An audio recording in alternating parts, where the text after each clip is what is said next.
Me evoca antes de leer Moby Dick, no porque no lo leí todavía, pero los comentarios que haces me hacen acordar también un poquito a Gulliver, a lo mejor porque lo leímos el verano pasado, ¿no? Pero tiene algunas cosas, esto de ser un libro que parece para chicos, pero en realidad no lo es, no sé, las aventuras en alta mar y las cuestiones de la humanidad, y me parece que puede ser, me hacen acordar un poquito. Puede ser, también coincide con que fue un libro veraniego, el contexto, pero es cierto, porque en el país de Gulliver, de algún modo son aquellos libros donde los autores vuelcan todo lo que piensan sobre el mundo, el individuo, todas las sensaciones las trasladan a la gran novela de su vida. La historia es una excusa. Es casi una excusa, por eso, digamos, son grandes narradores que pueden dar cuenta de una historia apasionante, pero al mismo tiempo detrás de esos grandes narradores hay pensadores humanistas. Emilia, perdóname, Sí. cuando puedas, ¿volvés a decir de Tolstoy en qué libro está Todas las familias? Sí, claro, está en Ana Karenina. Ana Karenina, que es el famoso comienzo de Ana Karenina, y es, tal cual lo dije, todas las familias felices se parecen, las infelices lo son cada una a su manera, que es una maravilla empezar así una novela porque vamos a hablar de una familia infeliz. Y cuando dice Gracias. cada una lo es a su manera, es porque la infelicidad es irrepetible. En cambio, la felicidad parece que se parece. Bueno, vamos entonces. Como dije, bueno, ya salteamos, ¿no? Toda la cuestión de las citas, de los extractos, pero les recuerdo que es interesante tenerlos. Uno podría jugar con estos extractos. Por ejemplo, cuando dice del Génesis, y Dios creó grandes ballenas, o toma la cita de Hamlet, muy semejante a una ballena, hasta se podría, por eso es una novela muy lúdica al mismo tiempo que trágica. Se podría hacer un cuadro inmenso de una ballena con todas las citas y todos los extractos que hay aquí. Hasta se puede hacer un collage artístico con los extractos que propone Melville. Luego del primer párrafo que ya leímos, avanzo un poquito para ver cuál es la relación del protagonista con el agua, que es tan importante. Y sobre todo lo que me interesa es que podamos compartir ese tono que consigue Melville para su narrador. De qué manera pinta el mundo y da cuenta de sus propios anhelos y angustias. Entonces, recorran ustedes la ciudad en la tarde soñolienta, avancé Perdón, ¿en qué página estás? Estoy en la página 58, avancé, 5 líneas después del primer párrafo del comienzo. Recuerden, si pueden, cuando entran, silenciarse de nuevo, así. Tercer párrafo. Recorran ustedes la ciudad en la tarde soñolienta de un sábado. Vayan desde Corless Jock hasta Quintic Slip y desde allí pasando por Whitehall hacia el norte. ¿Qué ven ustedes? Apostados como centinelas silenciosos en torno a la ciudad toda, hay millares y millares de mortales perdidos en divagaciones oceánicas. Algunos apoyados contra los pilotes, otros sentados en las escolleras, otros mirando más allá de las amuradas de naves llegadas desde China, otros en lo alto de los aparejos, como empeñados en obtener una vista aún más amplia del mar. Pero todos son hombres de tierra firme. Durante la semana están encerrados entre 4 paredes, atados a mostradores, clavados en bancos, pegados a escritorios. ¿Qué ha ocurrido? ¿Han desaparecido las verdes praderas? ¿Qué hacen aquí todos estos hombres?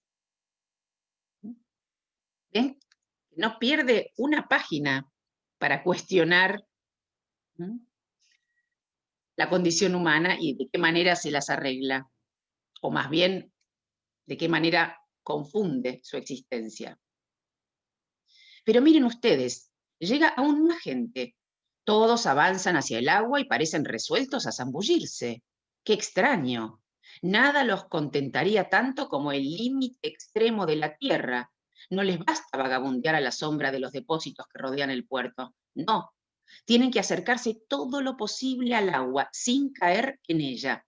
Y ahí se quedan inmóviles, en una extensión de millas, de leguas, todos hombres de tierra adentro. Afluyen por sendas y callejas, por calles y avenidas, desde el norte, el este, el sur, el oeste, y sin embargo aquí se reúnen todos. Díganme ustedes, ¿acaso los atrae el poder magnético de la aguja, de las brújulas, de todas esas naves? Y esto no es todo. Supongamos que se encuentren ustedes en algún paraje elevado, donde abunden los lagos.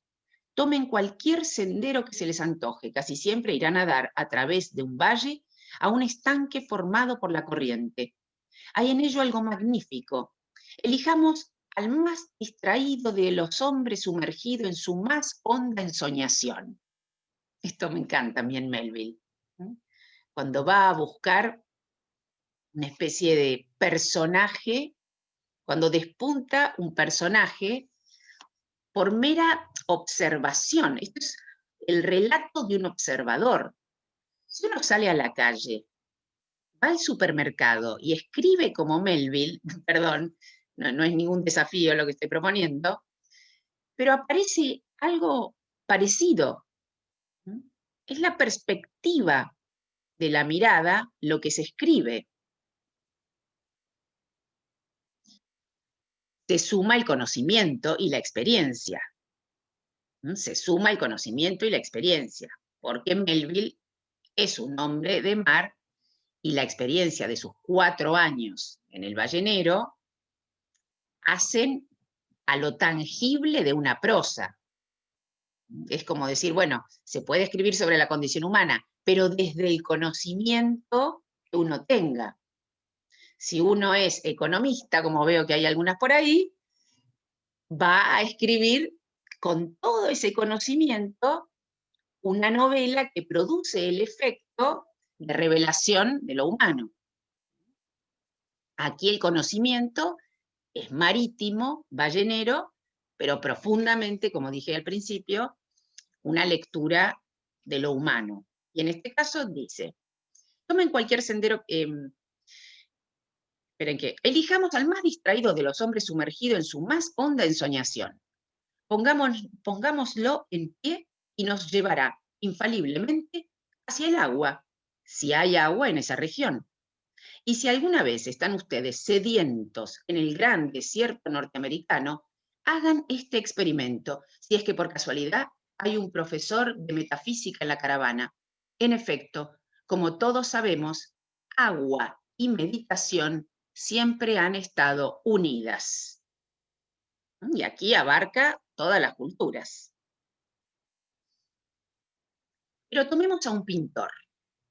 Quiere pintar el paisaje romántico más soñador, más umbroso, más apacible, más hechicero de todo el Valle del Saco.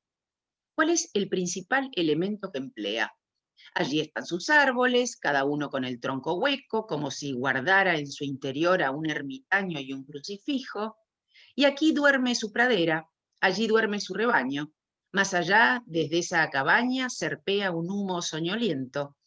Un sendero se hunde sinuoso entre los bosques distantes y llega hasta las estribaciones superpuestas de las montañas bañadas por el azul de sus laderas.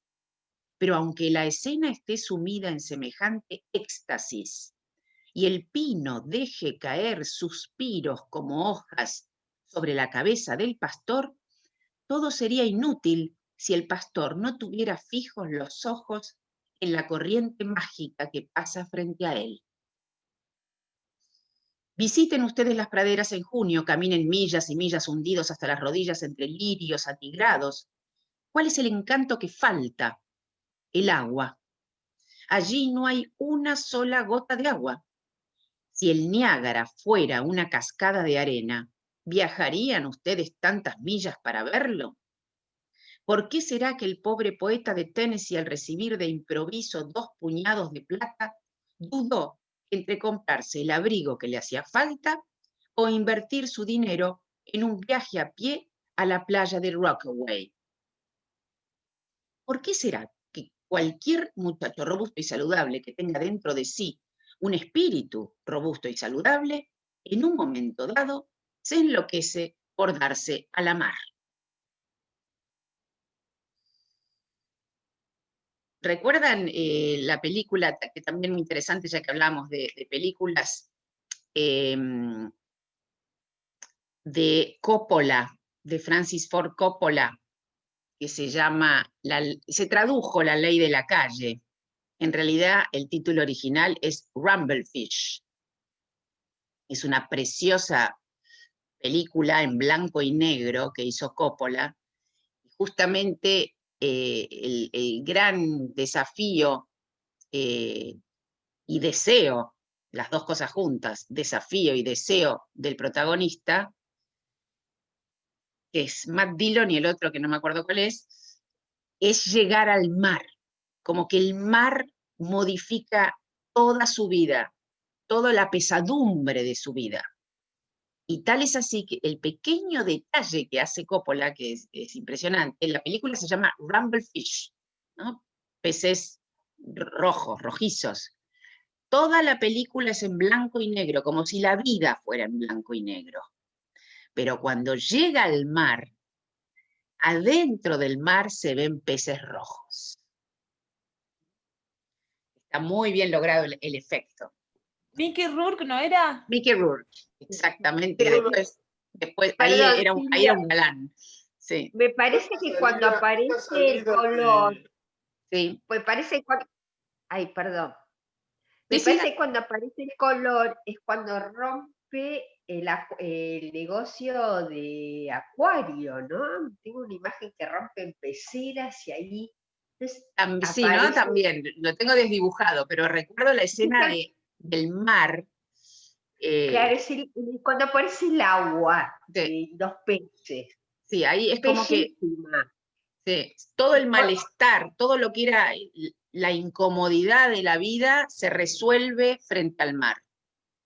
Ah, bellísima.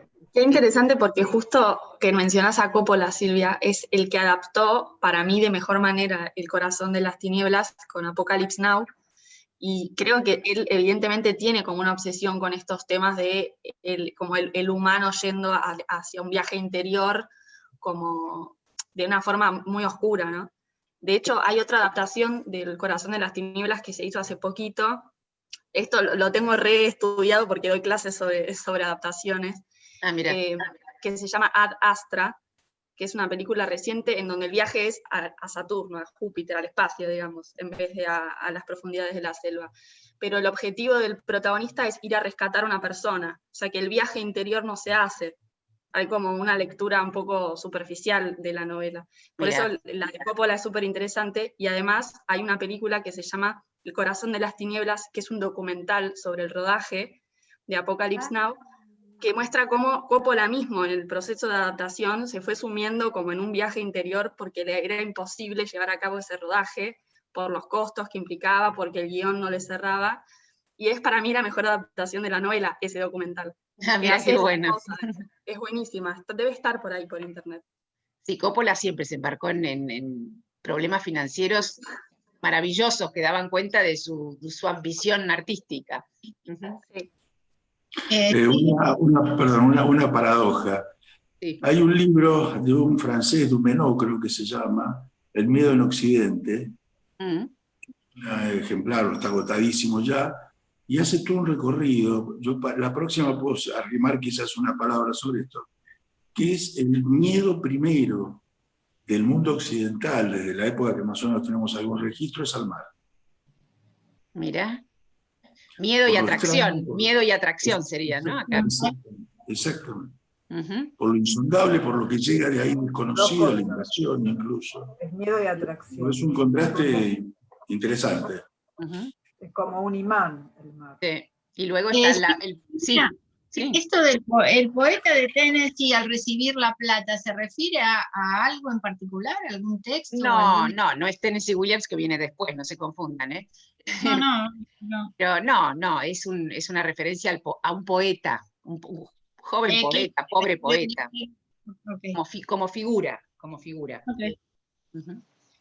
Y después está el famoso poema de Valéry, Cementerio Marino, que es otra maravilla para coleccionar del mar, ya que estamos coleccionando figuritas del mar, el gran poema de Valéry, Cementerio Marino, donde está esa frase preciosa que dice, la mer, toujours recommencé, el mar, siempre vuelto a empezar.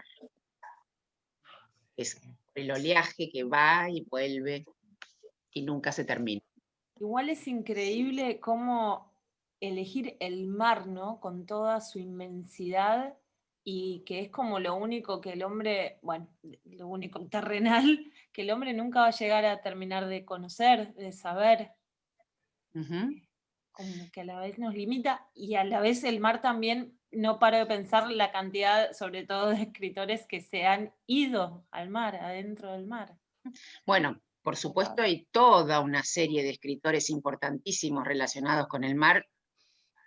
Melville es uno de ellos, Stevenson es otro de ellos, Conrad es otro de ellos, porque Conrad no solo escribió El corazón de las tinieblas, sino que tiene Lord Jim y tiene varias novelas relacionadas con el mar y con el río también. Pero sí, hay muchísimos escritores. El viejo y el mar. El viejo y el mar de Hemingway. Hemingway también era un hombre de mar. Ahora, bueno, tenemos a Luisa Valenzuela ahora por lo menos, ¿no? Para cambiar un poco el sesgo. Pero sí, se los llama los escritores del mar también. Silvia, sí. Hablando del mar, hay siempre algo que me ha impactado, que hay dos idiomas en los que, dos por lo menos de los que yo conozco, en los que la palabra mar y la palabra madre tienen una cierta homofonía. Uno, por supuesto, es el francés, y en hebreo el mar es yam y la madre es ima. O sea que, bueno, a partir de eso uno puede tejer lo que quiere, pero bueno. Mira vos. Y además, claro, la mer en francés es femenino también. Bueno, también en italiano. Sí, Horacio. Que relaciono este capítulo con la salida del Quijote, ¿no? Está bien. O sea, salir desde un mundo que no me cierra, que no me satisface, a otro no mundo, en el caso del mar, o las narraciones de caballería. Interesante. Interesante. Sí, es cierto. Y hay algo del espíritu de Ismael, que no es la locura de Don Quijote, pero siempre hay que recordar que abajo de Don Quijote está la cordura de Alonso Quijano. Sí, cierto. Yo no soy bióloga, ¿no? Pero según los biólogos, todo empezó en el agua. Sí, y también nosotros somos más que agua, o más agua que otra cosa. Nosotros somos 80% de agua. Bueno. 80%. Ven, ahí ya tenemos. No sé qué porcentaje de agua tiene, tiene la Tierra. No creo que sea equivalente, pero. Es más. ¿Más que 80? Más océano que tierra. No, pero 80 no tanto. No creo que llegue a 80. No. Bueno, sigamos. ¿Dónde me quedé? Por aquí.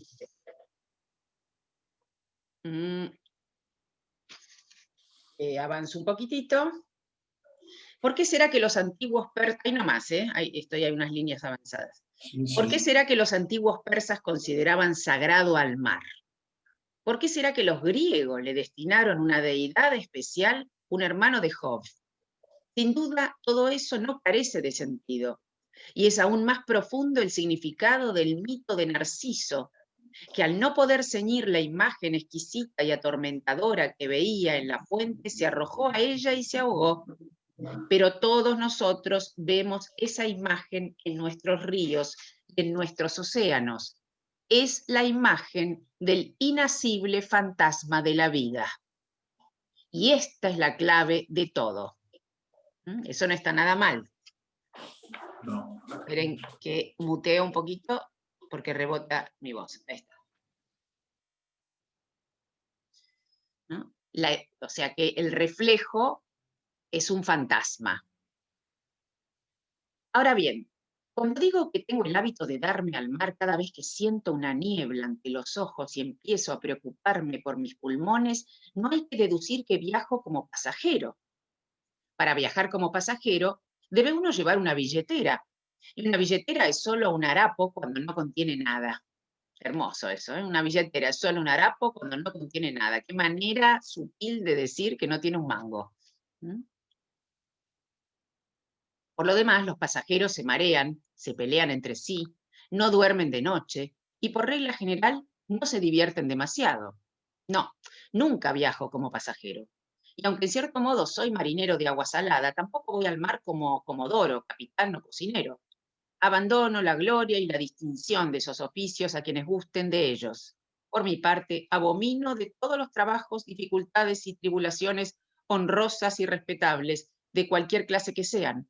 Me basta con cuidar de mí mismo, sin cuidarme de barcos, barcazas, bergantines, goletas o lo que fuere.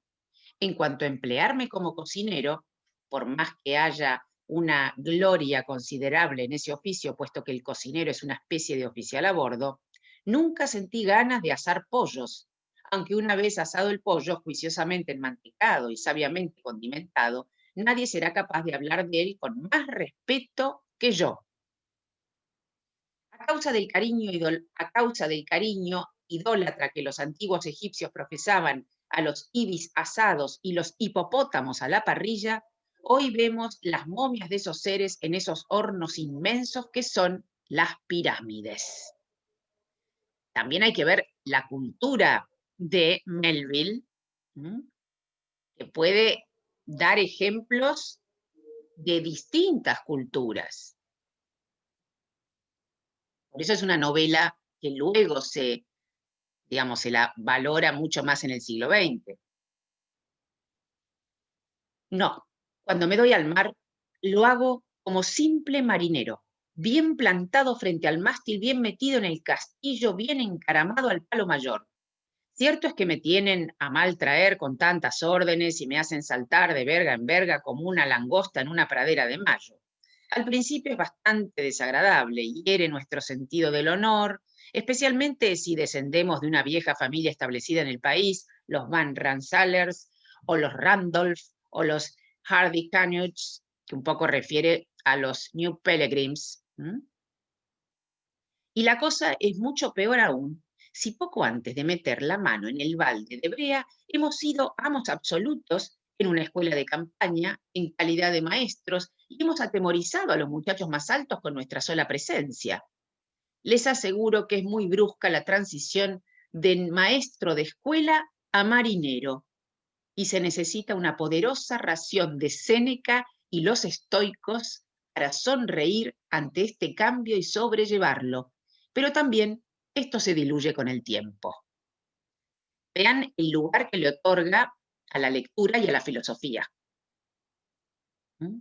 Uno puede llevarse mejor con la vida munido de ciertas lecturas para poder comprender mejor lo que está pasando.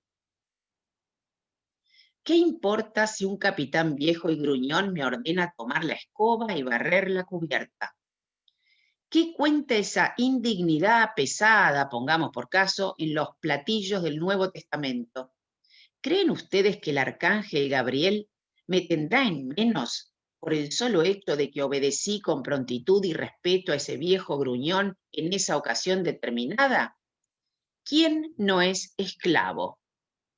Gran pregunta, o más bien una interpelación. ¿Quién no es esclavo? Hasta incluso esclavo del poder. Vean además la cercanía con la que construye, porque cuando vos citabas, Horacio, a Don Quijote, ahí a Don Quijote lo tenemos, somos un poco, espiamos el diálogo que tiene con Sancho y estamos, digamos, afuera. Con Ismael, todo el tiempo es una apelación al lector. Formamos parte de este viaje. Vamos con Ismael. Leí un comentario que me pareció interesante, que Ismael como personaje no es tan activo en la novela, sino que es una voz que toma la visión del lector, o sea, ocupa Claro. el lugar del lector, precisamente lo que vos decías. Es compañero, y es cierto que no es tan activo, pero quizás, como suele suceder en la literatura, vieron que hay muchas veces uno encuentra, en este caso, por ejemplo, Ismael y Ahab. Dejo de lado a Quique por un momento, ¿no? La dupla Ismael-Ahab. Es muy habitual que en historias muchas veces trágicas, el narrador es el que se salva. Porque el narrador no es el protagonista de una acción. El que es el protagonista de una acción necesita de un narrador que la cuente. Pero el narrador suele ser pasivo en relación a la acción.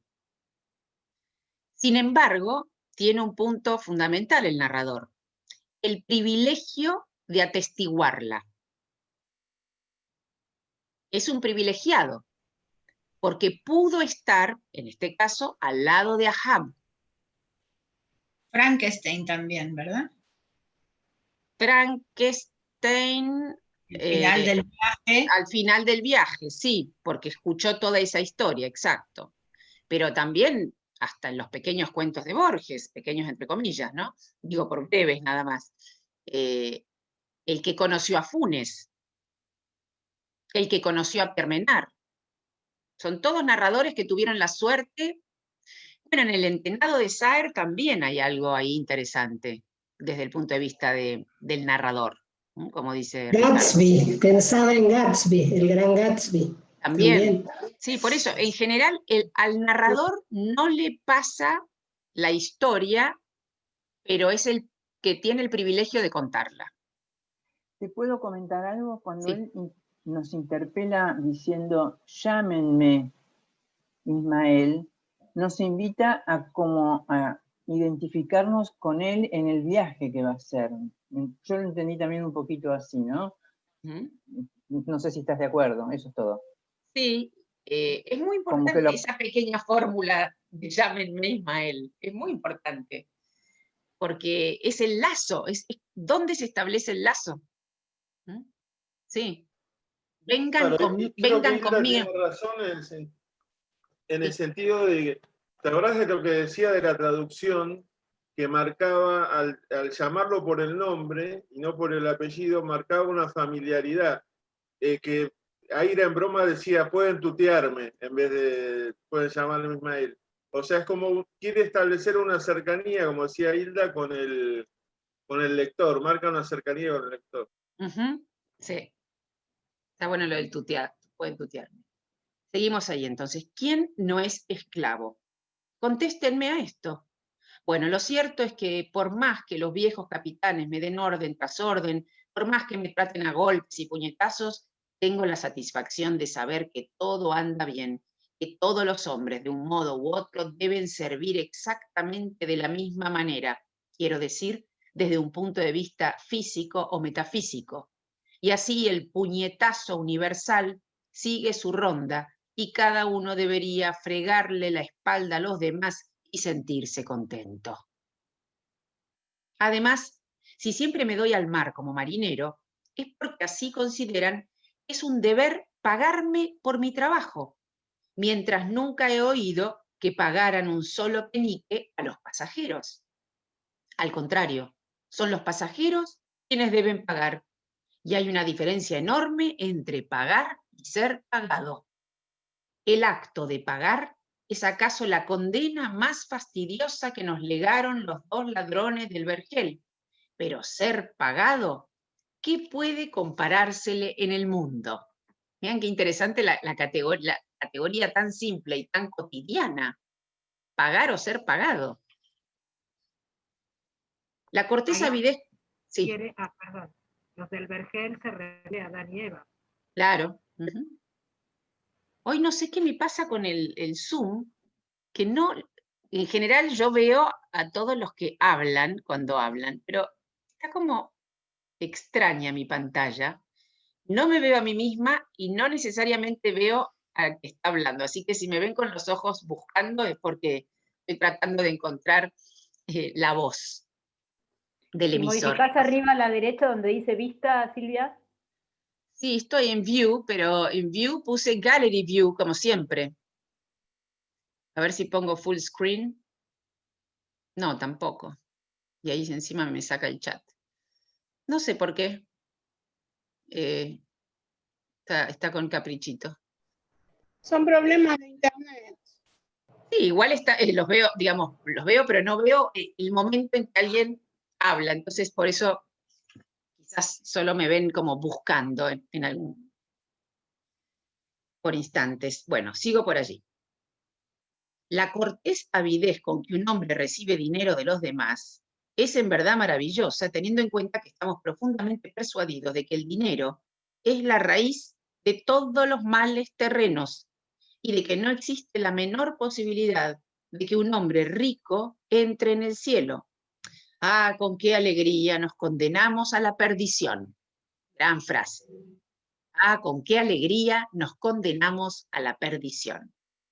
Y por fin siempre me doy al mar como marinero a causa del sano ejercicio y el aire puro que se respira en el puente de proa. Porque así como en este mundo los vientos contrarios prevalecen abundantemente sobre los vientos de popa, el capitán casi siempre recibe en el alcázar una atmósfera de segunda mano que le llega a través de los marineros en el castillo. Él cree ser el primero en respirarla, pero no es así. De manera semejante, las comunidades guían a sus jefes en muchas otras cosas, aunque los jefes ni siquiera lo sospechen. ¿Pero por qué razón? Después de haber olido tantas veces el mar como marinero mercante, se me había metido en la cabeza la idea de zarpar en un ballenero. Voy al último párrafo de este capítulo. Por todos estos motivos, di la bienvenida al viaje en el ballenero. Las grandes compuertas del mundo de las maravillas se abrieron ante mí y entre las delirantes imaginaciones que me impulsaron hacia mi propósito, fluctuaron hacia mi espíritu de a 2 en 2 procesiones interminables de ballenas. En medio de todas ellas pasó un fantasma gigantesco, encapuchado como una colina de nieve en el aire. Vean qué interesante cómo asoma Moby Dick en su imaginería. Es el primer despunte de la ballena en la imaginación de Ismael. De aquí me voy al capítulo 3, cortitos, así que estamos ahí nomás. Es la posada, el nombre de la posada es bastante evidente, el torro de la ballena.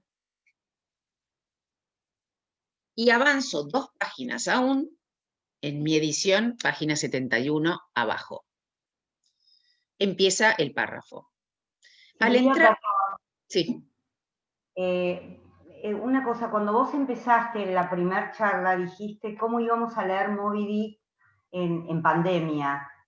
Y recién leíste un párrafo que yo lo había, que es una lectura diferente a otro momento de la vida, leíste un párrafo que dice, de modo que ese puñetazo universal nos va a alcanzar a todos.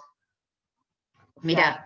Y él lo dijo en 1850, ¿no? Qué mayor puñetazo que el que está recibiendo el universo en este momento, ¿no? Porque vos lo dijiste, ¿cómo será leer Moby Dick en pandemia? No, eso no. Cierto, cierto.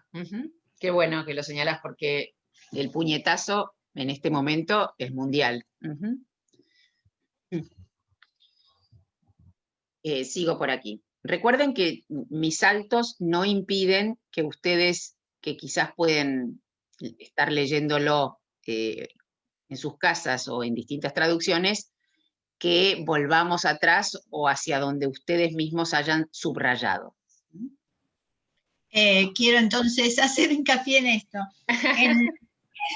Que me quedó ahí, me pareció muy lindo. Página 62, abajo, antes de terminar el capítulo que veiste recién, él hace referencia a cómo decide ir al ballenero.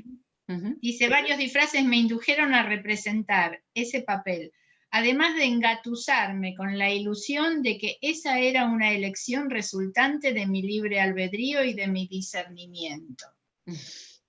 Muy bueno eso, excelente. Realmente uno se identifica tantas veces con todas las causas y motivaciones que suponemos que son todas nuestras. Está muy bien lo que subrayó Susana, porque tiene mucho que ver también con esta historia, ¿no? Hasta dónde el destino es una decisión. Y subirse a un barco, un ejercicio de la libertad. Lo que decía antes, ¿no? De que todos, ¿quién no es un esclavo? Claro, hasta de sus propios engaños. Bueno, ahora sí, volvemos donde estábamos. Como les decía, página 71 abajo. Al entrar en ese sitio descubría una cantidad de marineros jóvenes reunidos en torno a una mesa, examinaban bajo una luz difusa unas cuantas muestras de Shimshander, que es, bueno, ahí dice, arte de tallar y colorear objetos de madera, hueso y concha. Me dirigí hacia el patrón. Le dije que deseaba un cuarto. Me contestó que la posada estaba llena, no quedaba una sola cama disponible. Pero un momento, agregó, dándose una palmada en la frente. Supongo que no tendrá inconveniente en compartir la manta de un arponero, ¿no es cierto? Como imagino que usted sale a pescar ballenas, le convendrá acostumbrarse a este tipo de cosas. Le dije que nunca me había gustado mucho dormir de a dos en una cama, que si tenía que hacerlo, todo dependería de quién fuese el arponero. Si él, el patrón, no tenía de veras otro lugar para mí y el arponero no era una calamidad, bueno, antes que seguir vagabundeando por una ciudad desconocida en una noche de perros como esa, prefería compartir la manta de una persona decente. Sí, ya me lo figuraba. Está bien, siéntese. ¿Cena? ¿Quiere cenar? La cena estará lista enseguida. Me senté en un viejo banco de madera cubierto de incisiones, como un banco del fuerte. En una punta, un viejo marinero rumiante seguía adornándolo con su navaja, inclinado y trabajando con diligencia en el espacio entre sus piernas. Probaba su mano tallando una nave con las velas desplegadas, pero me pareció que no avanzaba mucho. Al fin, 4 o 5 de nosotros fuimos emplazados a recibir nuestra comida en un cuarto vecino. Hacía tanto frío como en Islandia, no había fuego, el patrón aseguró que no podía permitírselo. Nada salvo 2 tétricas velas de cebo, cada una en un fanal. Nos habríamos contentado con abotonarnos los gabanes y llevarnos a la boca tazas de café hirviente con nuestros dedos medio congelados, pero la comida fue de las más sustanciosas, no solo carne con patatas, sino también pasteles, cielos, pasteles para la cena. Un muchacho de gabán verde se precipitó sobre estos pasteles sin la menor consideración. Muchacho, dijo el posadero, mira que esta noche tendrás una pesadilla terrible. Patrón, murmuré, ¿no será ese el arponero? No, no, respondió el posadero con expresión de diabólica alegría. El arponero es un tipo de piel morena, nunca come pasteles, no come más que bifes y le gustan casi crudos. Al diablo, exclamé. ¿Y dónde está el arponero? ¿Está aquí? No tardará en venir, fue la respuesta. Sin poder evitarlo, empecé a recelar de ese arponero de piel morena. De todos modos, me juré que si al fin tendríamos que dormir juntos, debería desnudarse y meterse en la cama antes que yo. Acabada la comida, el grupo volvió al bar. Allí, sin saber qué hacer de mí mismo, decidí pasar el resto de la noche como espectador. Ahí empieza, ya que Horacio trajo al Quijote, empieza a despuntarse la gran relación de esta novela, que no es Quijote Sancho, pero es Ismael Quiqueg. Avanzo un poquito más, una página más, nada más. 74 abajo, a ningún hombre le gusta dormir con otro en una cama. En verdad, ni siquiera nos gusta dormir con nuestro propio hermano. Y si se trata de dormir con un desconocido en una posada desconocida, y ese desconocido es un arponero, nuestras objeciones se multiplican infinitamente. Ahora bien, no había ninguna razón en el mundo para que yo, como marinero, tuviese más obligación de compartir una cama que cualquier otro hombre, puesto que los marineros no duermen de a dos en los barcos más que los reyes solteros en tierra. Es cierto que duermen juntos en el mismo recinto, pero cada uno en su propia hamaca, cubierto por su propia manta y envuelto en su propia piel. Cuanto más pensaba yo en el dichoso arponero, más abominaba de la idea de dormir con él. Era lícito presumir que, siendo arponero, su ropa interior, ya fuera de lana o de algodón, no habría de ser, por cierto, la más limpia y menos aún la más fina. Empecé a estremecerme. Además, se hacía ya muy tarde, mi respetable arponero ya habría debido estar de regreso, camino de la cama. Si se me presentaba en mi cama a medianoche, ¿cómo podría yo adivinar de qué horrible agujero había salido? Avanzo otro poquito, siguiente página. También hay algo que tenemos que tener en claro. Nuestro narrador, si bien es joven, con el deseo de darse a la mar, es culto, maestro. Eso es muy importante, porque si no, primero que sería inverosímil la manera en la que está contándonos la historia. Y segundo, que todo su disfrute del saber, hay un disfrute del saber en toda la novela, y en los distintos ámbitos del saber. Le viene del maestro. Se suma la cuestión, digamos, de su anhelo de darse a la mar. Pero el tono del narrador tiene que tener asidero. Me vino otra novela a la cabeza, El Sertón Veredas. No sé por qué me vino a la cabeza. Sí, yo también, es una novela que también convive con... Porque es parecido y es otra inmensidad. La novela que cita Horacio es la gran novela brasileña del siglo XX, difícil de leer, la hemos leído aquí en alguna oportunidad, seguramente el año que viene cuando entremos en brasileros también la volveremos a leer con algunos de ustedes. Y El Gran Sertón Veredas de Guimarães Rosa no es el océano, pero es el Gran Sertón, que es justamente el espacio que combina, digamos, lo desértico con un tipo de vegetación, y a donde se van los bandoleiros, que sería casi como una tripulación. Y al mismo tiempo tenemos a nuestro narrador, Riobaldo, que es el protagonista de esa novela, Riobaldo, ¿no? Que va contándonos como un río todo lo que pasa en esa gran aventura semántica, como lo dijo uno de sus traductores. ¿Hay alguien encendido? Sí, se pueden silenciar mejor, así yo. Bien.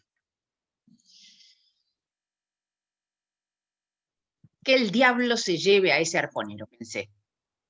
Aunque no podía hacerle una jugarreta, no podía cerrar la puerta por dentro, meterme en su cama y no despertarme ni bajo los llamados más violentos.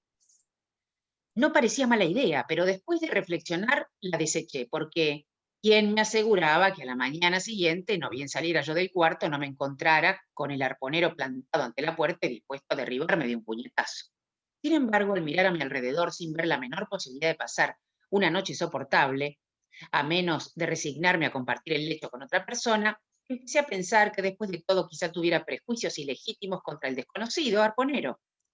Esperaré un poco, me dije. Tendrá que llegar muy pronto, entonces lo miraré bien y tal vez podamos ser buenos compañeros de cama. Después de todo, ¿quién puede decirlo? Pero aunque los demás huéspedes empezaron a llegar en grupos, de a dos o de a tres para irse a la cama, no había señales de mi arponero. Patrón, dije, ¿Qué clase de tipo es este? ¿Siempre vuelve tan tarde? Ya eran casi las 12. El posadero volvió a sonreír con su mueca de mono y pareció divertirse extraordinariamente con algo que superaba mi comprensión. No, respondió, generalmente es un pájaro madrugador. Se levanta temprano y se acuesta temprano. Sí, piensa que al que madruga Dios lo ayuda, pero esta noche ha salido a vender sus mercancías, ¿entiende usted? No sé qué diablos lo ha entretenido tanto, a menos que no haya podido vender aún su cabeza, cosa muy posible. ¿Vender su cabeza? ¿Qué clase de patraña me está contando? ¿Quiere usted decirme, patrón, que este arponero está tratando de vender su cabeza por la ciudad en este bendito sábado que ya es la madrugada del domingo? Exactamente eso, aunque le dije que no podía venderla aquí. La plaza está abarrotada. ¿De qué? De cabezas, por supuesto. ¿No hay demasiadas cabezas en el mundo? Escúcheme, patrón, le dije con absoluta calma. Haga el favor de acabar con esos cuentos. No soy un niño. Quizá no lo sea, pero le aseguro que usted se las verá negras si este arponero se entera de que usted calumnia su cabeza. Yo se la romperé, grité, abandonándome de nuevo a la furia que me producía el absurdo fárrago del posadero. Ya la tiene rota, dijo él. ¿Rota? ¿Ha dicho usted rota? Seguro, y ese es el motivo por el cual no puede venderla, supongo. Por ahora se pinta un personaje enigmático y peligroso. Avanzo un poquito cuando él le pide explicaciones de quién es ese bendito arponero y le contesta en la página 78. Vaya, vaya, ese discurso que me ha espetado es bastante largo para un tipo como yo que me doy el lujo de reír de cuando en cuando. Verá, frasecitas así a mí me encantan en Melville, ¿no? Un tipo como yo que me doy el lujo de reír de cuando en cuando. Como si eso fuera un poco la marca del posadero. También es una forma de crear personajes en la literatura, no solo buscando la descripción física, sino un rasgo actitudinal por el que se sostiene. ¿Qué lo sostiene? ¿Qué sostiene su existencia? El lujo de reírse de tanto en tanto. Por ejemplo, en el caso del posadero. ¿Qué sostiene la existencia de Ahab? Eso es muchísimo más complejo. Por supuesto, la de Ismael es narrar. Pero quédese tranquilo, quédese tranquilo. El arponero de quien le he hablado acaba de llegar de los mares del sur, donde ha comprado un lote de cabezas embalsamadas de Nueva Zelanda y las ha vendido todas salvo una. Esa es la que trata de vender esta noche porque mañana es domingo y no estaría bien andar vendiendo cabezas humanas por las calles cuando la gente va a la iglesia. El domingo pasado quiso hacerlo, pero lo detuve justamente cuando salía de la puerta con 4 cabezas enfiladas en una cuerda como una ristra de cebollas. Este informe aclaró el misterio hasta entonces inexplicable y demostró que el posadero, después de todo, no tenía intenciones de burlarse de mí. Pero al mismo tiempo, ¿qué podía pensar yo de un arponero que pasaba en vela la noche de un sábado hasta acercarse el sagrado Sabbat, ocupado en un negocio tan caníbal como la venta de las cabezas de unos idólatras muertos?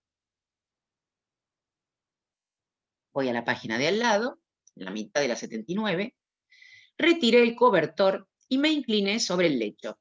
Aunque no era de los más elegantes, sobrellevó bastante bien el escrutinio. Después eché una mirada en torno al cuarto. Aparte de la cama y la mesa central, no pude ver otro mobiliario que pareciera propio de ese lugar, salvo una tosca estantería, las 4 paredes y una mampara de chimenea de papel pintado que representaba a un hombre en el momento de herir a una ballena. Entre los objetos que no parecían propios del cuarto, había una hamaca enrollada en un rincón y también un enorme bolso de marinero que contenía el guardarropa del arponero y, sin duda, hacía las veces de baúl terrestre. Además, sobre la repisa de la chimenea había un conjunto de exóticos anzuelos hechos con huesos de pescado y un enorme arpón a la cabecera del lecho. Pero, ¿qué era eso que veía sobre el arcón? Lo tomé y lo acerqué a la luz. Lo palpé, lo olí e hice todos los intentos posibles para llegar a una conclusión satisfactoria acerca de su naturaleza. No puedo compararlo sino con un ancho felpudo adornado en los bordes con cortos flecos tintilantes, semejantes a las púas manchadas de puercoespines en torno a un mocasín indio. En el medio tenía un agujero o hendidura, como los que se ven en los ponchos sudamericanos. Ven, hasta conoce los ponchos sudamericanos. Silvia, sí. Perdón. Adelante con esa. ¿Qué podía pensar yo de un arponero que pasó en vela la noche de un sábado hasta acercarse al sagrado Shabbat? Sí.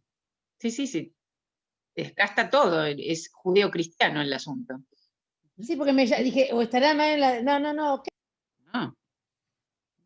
No solo judeo-cristiano, también tiene en cuenta, digamos, cuestiones orientales, de la India.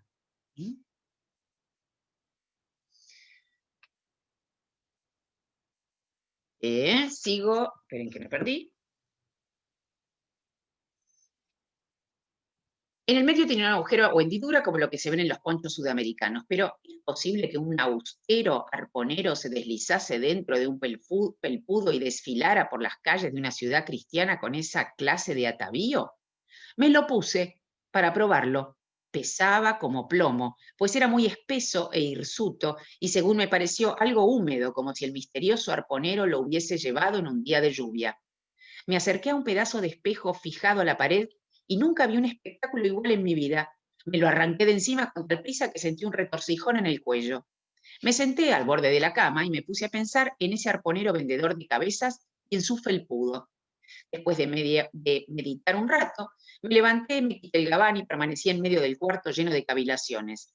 Después me quité la chaqueta y pensé un rato más en mangas de camisa.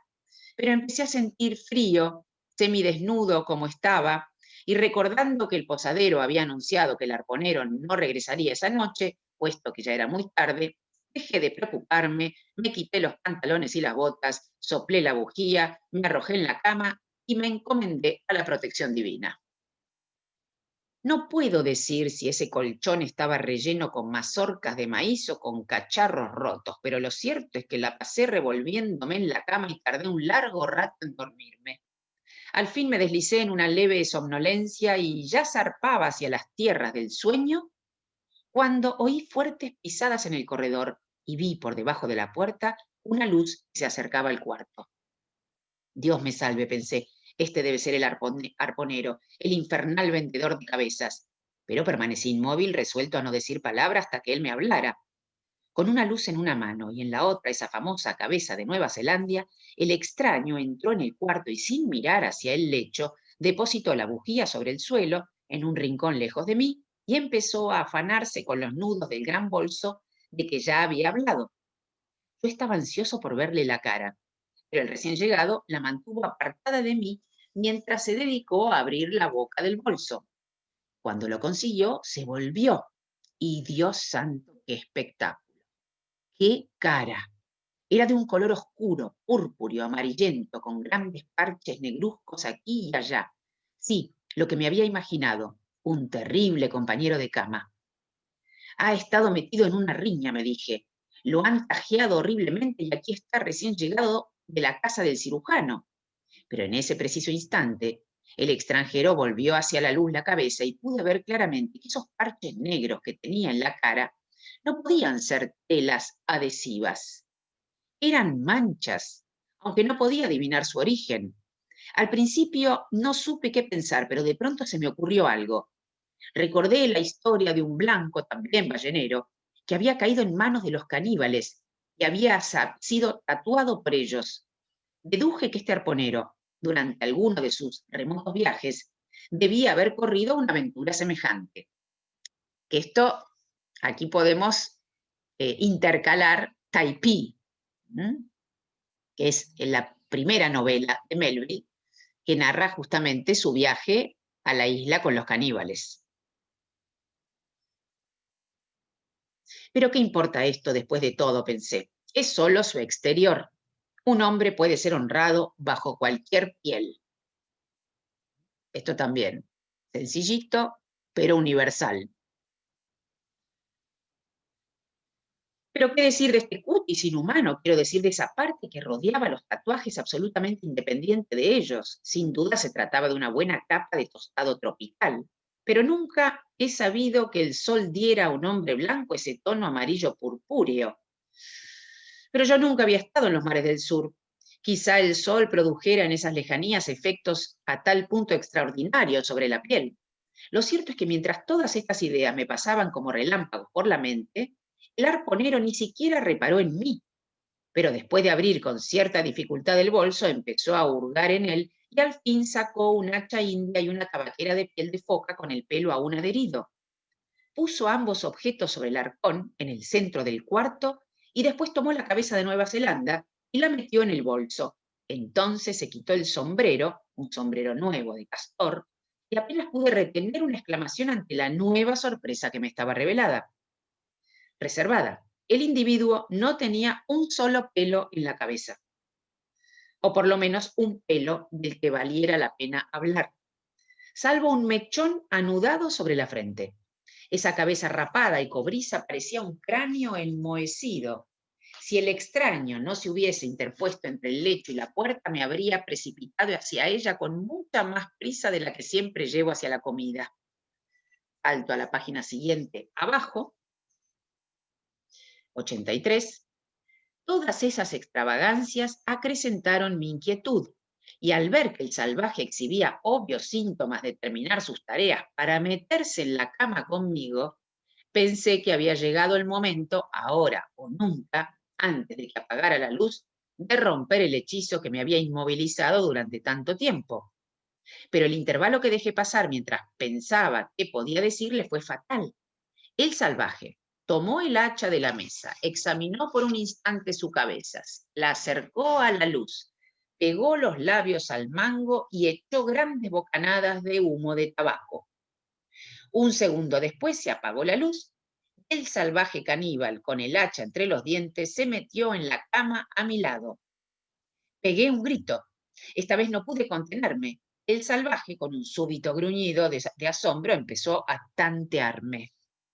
Balbuciendo algo, no sabía qué, rodé por el lecho hacia la pared para alejarme de él. Entonces lo conjuré, fuera lo que fuere o quien fuese, a que se quedase quieto, me dejara levantar y encender de nuevo la luz. Pero sus respuestas guturales me indicaron enseguida que apenas entendía mis palabras. ¿Quién diablos tú? Dijo al fin. No hablar, condenado, yo matarte. Al decir eso, el hacha encendida empezó a revolotear en torno de mí en la oscuridad. Patrón, por el amor de Dios. Peter Coffin, aullé. Patrón, auxilio. Coffin, ángeles del cielo, salvadme. Hablar tú, decirme quién ser o yo matarte, condenado. Volvió a rugir el caníbal mientras los horribles revoloteos del hacha desparramaban a mi alrededor calientes cenizas de tabaco, al punto que temí que las sábanas se encendieran. Hacha no es hacha del... O sea, digo para que no se confundan, ¿no? Está con esta especie de pipa luminosa. Salté de la cama y corrí hacia él. No tenga miedo, dijo riendo de nuevo. Kikek no le tocará un pelo de la cabeza. Deje de reírse, grité. ¿Por qué no me dijo que este infernal arponero era un caníbal? Pensé que lo sabría. No le dije que andaba vendiendo cabezas por la ciudad. Pero dé otro coletazo y váyase a dormir. Kikek, óyeme bien. Tú, entenderme. Yo, entenderte. Este hombre duerme. Tú, entenderme. Yo, entender todo. Gruñó Kikek, chupando su pipa y sentándose en la cama. Tú meterte aquí, agregó, apuntándome con el hacha y apartando las mantas. Hizo ese ademán de un modo no solo cortés, sino en verdad benévolo y caritativo. Me quedé mirándolo un instante, a pesar de todos sus tatuajes, era un caníbal limpio y hasta apuesto. ¿Qué alboroto he armado? Me dije, este hombre es tan humano como yo. Tiene tantos motivos para temerme como yo para temerle a él. Es mejor dormir con un caníbal sobrio que con un cristiano borracho. Patrón, dije, dígale que deje ese hacha o pipa o como quiera llamarla. Dígale que deje de fumar y me meteré en la cama con él. No me entusiasma la idea de tener a un hombre fumando en la cama conmigo. Es peligroso y además no estoy asegurado. Todo eso le fue comunicado a Kikek que accedió de inmediato a mi pedido y volvió a indicarme cortésmente que me metiera en la cama, apartándose en ella hacia un lado, como para decirme, no le tocaré siquiera una pierna. Buenas noches, patrón, dije, puede usted irse. Subí al lecho y nunca dormí mejor en mi vida. Este es un capítulo para los insomnes. Y uno puede... Pensaba... Sí. Perdón. No, pensaba en esto de cómo Ismael tiene una cultura de mundos, pero cómo se da ese encuentro con el otro, ¿no? Con el diferente.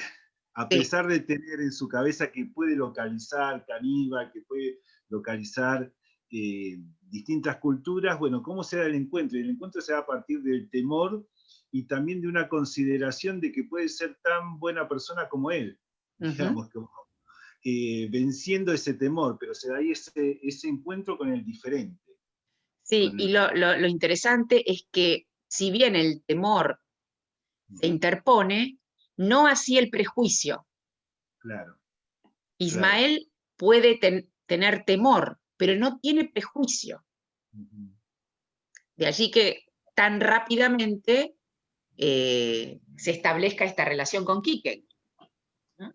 A ver, Silvia, me parece que el prejuicio por ahí estaba, pero lo puede vencer. Sí, pero es un prejuicio del miedo, no es un prejuicio de la cultura. Pero viste que los prejuicios también tienen que ver con el miedo a lo diferente. Se forman tienen que ver con el miedo a lo distinto, a lo diferente. De ahí también nacen esos prejuicios. Sí. A mí me parece que es un momento en donde está más lo vivencial, las emociones, y nos hace reír, porque la verdad que es muy fresco, es muy espontáneo. Más allá, digamos, del prejuicio. Me parece que es un momento intenso en donde hay mucha vivencia y lo transmite de una manera en que aparte de la traducción, ¿no? Que nos puede hacer reír, que eso también es importante, ¿no? Me encantó esto. Qué bueno. Sí, Rosa. Para mí, más que prejuicio, es todo el temor que él a él no le gustaba dormir con otra persona. Eso ya es un tema. Entonces, siempre que uno es un tema en general, y lo plantea como generalidad. Es un tema en general, y no importa que sea un hombre o una mujer, bueno, ese es un tema. Ya eso hace que uno tenga sus prejuicios, no prejuicio por la raza ni nada de prevención. Eso. La prevención, el miedo, el temor de no saber quién te va a tocar, cómo va a ser en la cama. Para mí es todo eso, lo que dijo al principio. Los olores también, porque ahí pones limpio. Eso de cualquiera, sí. Sí, pero también dormir con un hombre. Me parece que tampoco se puede eludir el tema de la sexualidad. Meterte en la cama con un hombre desconocido. No sé si es igual con una mujer, pero... Dormir con otra persona, no importa con quién. Me parece que eso también tiene que ver con hipótesis que él hace acerca de lo desconocido, porque él teme y sí hace prejuicios en el sentido de que juzga antes de conocer, pero no prejuicios raciales. A lo mejor esa es la diferencia. No me parece que tenga prejuicios raciales o éticos o culturales o algo de eso, sino que los prejuicios son hipótesis que él hace antes de conocer a este hombre y se va sorprendiendo de que se le refuten algunas de sus hipótesis. Sí. Es la incertidumbre, el no conocer. Además roza lo erótico de una manera muy sublimal. Está muy bien lo que dice Liliana. Incluso digamos, hay ciertas lecturas, como ustedes saben, no me gusta acercar lo biográfico a la obra, pero ciertas lecturas que ubican la relación amorosa no determinada de Melville con Hawthorne.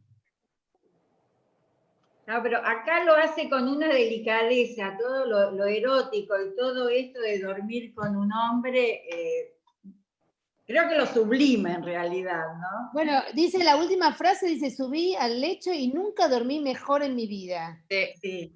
Digamos, Bueno, y en el termina otro como- capítulo En dice el otro cómo- capítulo, que cómo vamos se a ir ahora, despierta, no, cómo y se además, despierta. claro, y en el otro capítulo que se llama, en el capítulo 10, que se llama Un amigo del alma, el capítulo 10 termina la última frase del capítulo 10, la anticipo: Quique y yo permanecimos echados el uno junto al otro, tierna pareja amorosa.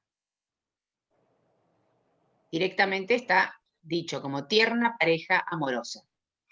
Bueno, por otra en un parte, momento dice que la abrazó como una esposa, como a una esposa. sí, sí, por eso ahí hay un vínculo fundamental que va a jugarse en alta mar, por supuesto, ¿no?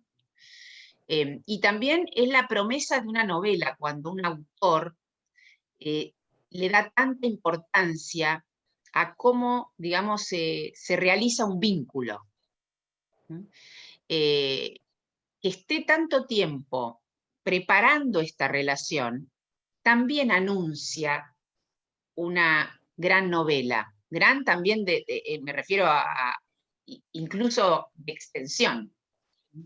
El tiempo que se toma, por ejemplo, Arthur Conan Doyle, para dar cuenta de cómo se conocen Sherlock Holmes y Watson, que hay media novela para anunciar cómo se hace ese vínculo, fíjense cómo trasciende después Sherlock Holmes, gracias a la construcción de ese vínculo. Digo, no solo en la vida hay que alimentar las Silvia. relaciones, sino también por escrito. Silvia, Sí. lo mismo en el Quijote. También en el Quijote. Todo lo que, digamos, son novelas donde uno quizás hasta no leerlas no se da cuenta lo importante que es el pasaje por la construcción de los vínculos entre los personajes principales. Uno tiene como la idea, la ballena, alta mar, pero toda esta, la primera parte de Quique es muy prolongada, determinante. Una cosita, y algo que me parece importante es que, en definitiva, el que establece algún orden de confianza ahí es el patrón, el dueño del alojamiento, ¿no? También. Me parece que a diferencia de Viernes con Robinson, sí. hay alguien que media ahí, alguien que hace un lugar de garantizar a uno para el otro, o algo así, digamos, ¿no? Sí, en esta instancia sí. Y habilita a que algo de esto se arme. Sí, porque además, como le gusta reírse de vez en cuando, vamos a otro capítulo que es importante. Si bien, como dije, estamos yendo lento, piensen que voy a tomar un poco la división que hizo Costa Picasso en 4 partes de esta novela. La primera parte es Ismael y Quique. Entonces, por eso estamos aquí. Ya después vamos a ir pasando a los otros tópicos de esta novela, pero como creo que se están dando cuenta de un plus que tiene la novela y la traducción, las buenas traducciones, quien lo puede leer en inglés también, por supuesto, se nutre mucho, que es la cantidad, no solo por el saber de Ismael, sino por la proliferación del lenguaje, que esta novela es un baño de lenguaje. Yo insisto cuando eso ocurre.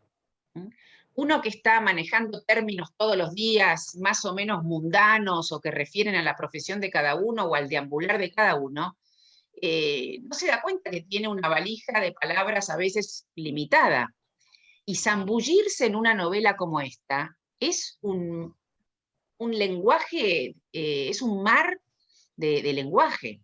Vean que vamos leyendo y enriquece el propio lenguaje todo lo que la novela produce como efecto de lectura. Uno no se da cuenta, pero habilita muchas palabras que uno tenía dormidas. El capítulo 4 es un capítulo que se lo suele festejar. Es cortito, como todos, como casi todos, y se llama El cubrecama. Tan simple como eso.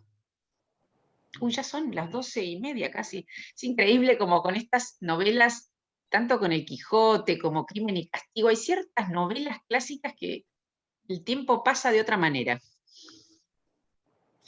Leo un poquito del cubrecama. A la mañana siguiente, al despertarme cerca del alba, descubrí que Quique había echado un brazo sobre mí del modo más tierno y afectuoso. Se habría podido pensar que yo era su mujer. El cubrecama era uno de esos formados por retazos llenos de cuadrados y triángulos abigarrados y multicolores.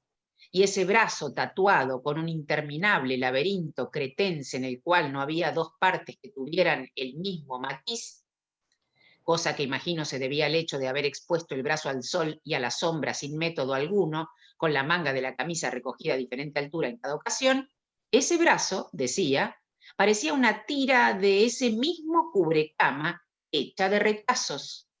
En verdad, como parte del brazo yacía sobre el cubrecama cuando me desperté, apenas pude distinguir el uno del otro, a tal punto se confundían sus colores.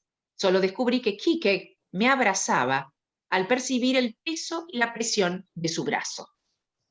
Mis sensaciones eran extrañas. Intentaré explicarlas. Cuando era niño, recuerdo una circunstancia muy similar. Si fue realidad o sueño, nunca he podido aclararlo del todo. La circunstancia fue esta. Había hecho alguna travesura. Creo que intentaba trepar por la chimenea como lo había visto hacer el día antes a un pequeño desollinador.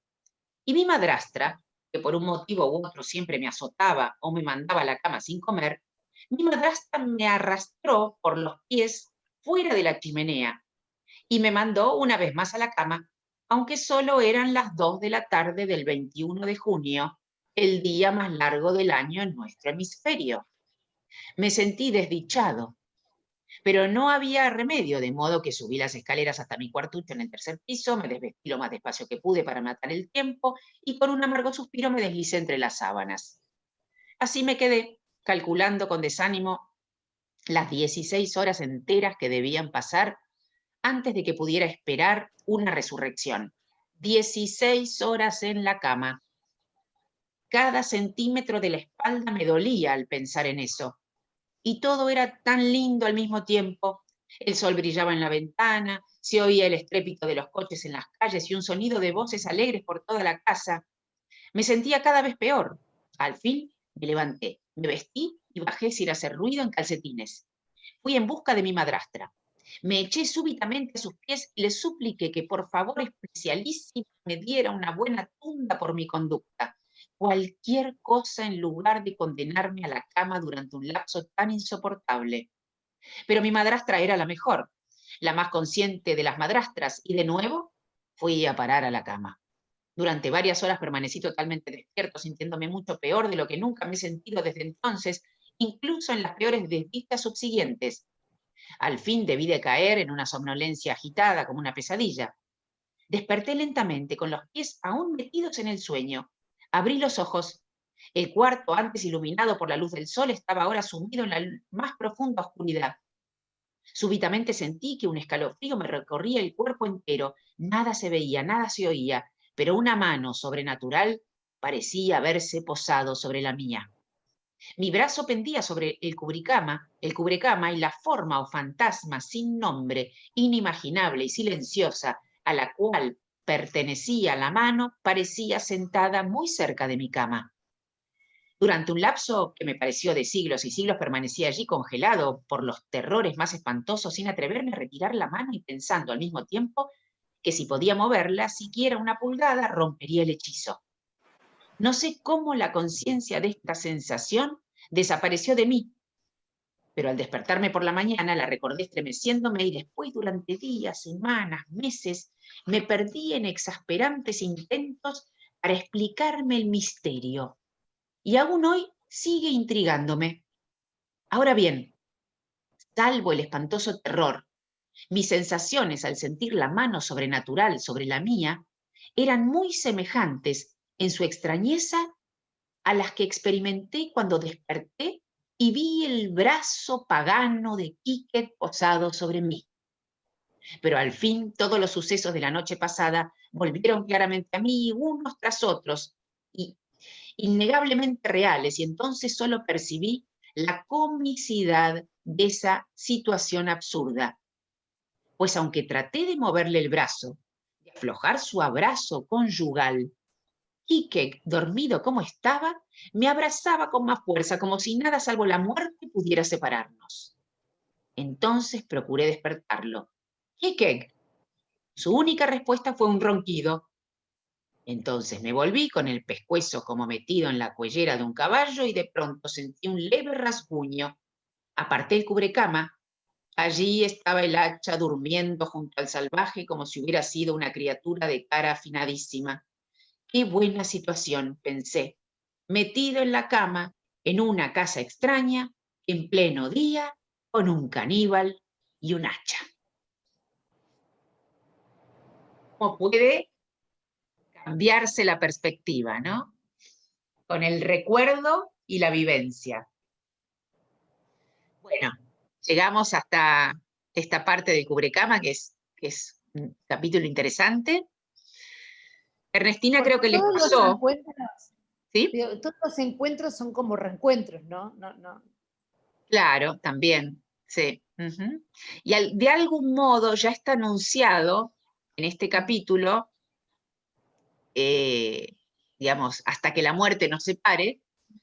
El recorrido, ¿no? Y por otra parte, la idea de que esta historia está siendo contada por un sobreviviente. Claro. Bueno, nos estamos viendo prontamente. Quieren ver una película que vi el otro día que me pareció excelente, debe ser muy antigua, muy de muchos años, Indochina. Que es también, va relatando. Es buenísima esa película. Ah, bueno, la vi el otro día, pero viste que también ella relata y va relatándole al nieto, y ella es testigo, se salva, pero digamos es testigo de toda esa historia, sí, toda la historia.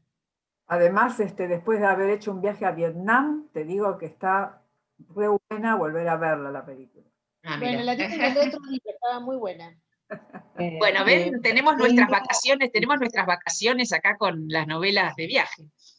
Sí, una pregunta nada más. Sandrita. Y vos que siempre haces referencia a quién es el lector y viendo ahora la pantalla de tantos lectores que cada uno vivirá su Moby Dick a su manera, pensaba en la dicha que tiene Horacio, ahora que lo veo en pantalla y está tan lejos, de leer Moby Dick y pensar que en cualquier momento él se para frente a la ventana de no sé dónde tiene su ventana, y puede ver una ballena. Creo que debe ser como, es decir, no es época de ballenas, pero me parece que es el lector privilegiado en este taller, sin dudarlo, Horacio. Sí, yo conozco la voz de las ballenas. El famoso canto. Iba caminando por la Rambla y sentí un ruido extraño, tipo como un eco, una cosa, una música, yo pensé electrónica, y era una ballena. Ah, mira. Así que tengo mis diálogos con las ballenas. Qué bueno, buenísimo. Una última pregunta, Silvia. Vos mencionaste a Jaime Rez en la primera reunión, que tiene un trabajo sobre Melville. ¿Podés recordar el nombre o no? Mira, es la introducción, yo estoy tratando de encontrarlo, si no la voy a escanear, que es otra posibilidad. Es la introducción de Jaime Rez a la primera edición que se hizo en Sudamericana de la traducción de Pesoni. En el libro que tiene por ahí Aurelia, que vi que vos lo tenías ahí, está incluida allí. No sé si estará en artículos reunidos de Jaime Rez, pero en Moby Dick de 1970 está. Sí, el mundo de imaginación que yo tengo no está ese ensayo. Por eso, sí, sabía que había... Sí, yo lo conseguí, creo que lo último que quedaba en Mercado Libre, pero tengo el problema de la dificultad para leer. Tiene una letra muy incursiva y muy finita, me cuesta muchísimo leerlo. Y lamentablemente no tengo para escanear, si no lo escanearía y lo mandaría al grupo, sí, pero no. Voy a tratar de conseguirlo y que lo puedan tener también. Bueno, que tengan un lindo fin de semana. Gracias. Chao. A todos. Nos estamos viendo. A todos. Gracias, chao a todos. Chao, chao. Gracias.